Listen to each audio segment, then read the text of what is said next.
probably best know Blackburn Rovers for one thing and one thing only, and they beat all the odds in 1995 to win the Premier League title against Manchester United, who arguably were one of the best sides.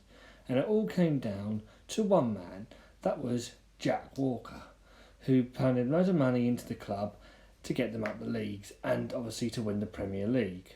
However, little did they know, Blackburn fans know, 15 years after their Premier League triumph, the club would be run into downward spiral. Today, we're going to look at what happened in that spell for Blackburn and where the club lies now. Once again, if you are new to the channel, make sure you like, comment and subscribe. My name is Rowan Talks Football. Let's get into the video and talk about Blackburn.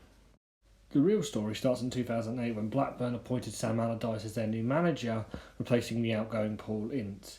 And he done well at Blackburn. He managed to get into 2009 and 2010 in mid-table finishes.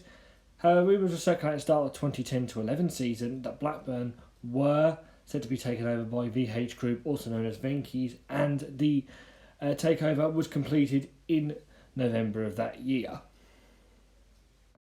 However, in 2010, following a 2-1 defeat to Bolton only a month after being takeover, Blackburn sacked Sam Allardyce as their manager, which was very shocking at the time and were linked with Diego Maradona. However, in the end, they appointed his assistant or first team coach Steve KEAN on a deal until the end of the season, which was very, very suspiciously dodgy, as his agent Jerome Anderson had been an advisor to Venky's during the takeover of the club during 2010. It was certainly looking up for Blackburn though in 2011, as Steve KEAN openly came out and admitted that they were looking at signing both David Beckham and Ronaldinho in the year of that transfer window. However, they only ended up with the likes of Roque Santa Cruz and Jermaine Jones on loans. And however, Steve KEAN did sign a 3-year deal with Blackburn in January, which again was a bit more suspicious after only being in the job for a month. And shortly after that, Blackburn plummeted down the table, only just surviving on the last day of the season with a 3-2 win at Wolves.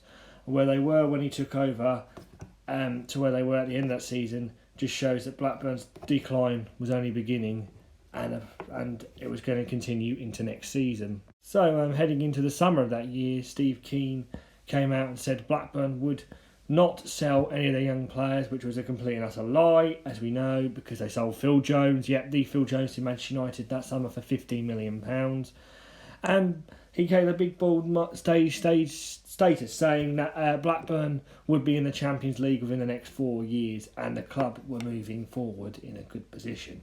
However, the 2011-12 season was just as bad. So in the summer of that year, Blackburn only really made 2 key signings, that being Scott Dan and Jakubu, and they were tipped favourites to be relegated to the Championship, despite getting good wins over Arsenal and Manchester United away that season.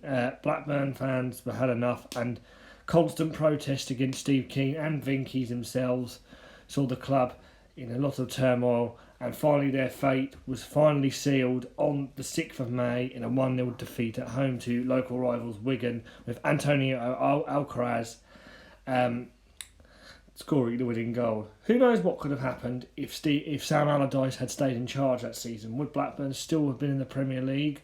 I probably would have guessed no, because literally Venky's at the time had no idea what sort of they were doing with the club. However, now, obviously, look at it now, they've been in League One, in the Championship. I think they've got a lift more idea of what they want to do and take the club forward. But yeah, hopefully one day we'll be able to see this fallen giant from Premier League back in the Premier League. Yeah, I think they've had a couple of misses out in the playoffs this season, so it'd be nice to see if they could bounce back up to the big time in the near future. Once again, guys, thank you very much for watching this video. My name is Rowan. If you like these sort of videos, let me know if there's any more you want me to look at, as I happily will do. But for now, I'm out. Only a quick one, I know. I'll see you in the next one. Bye.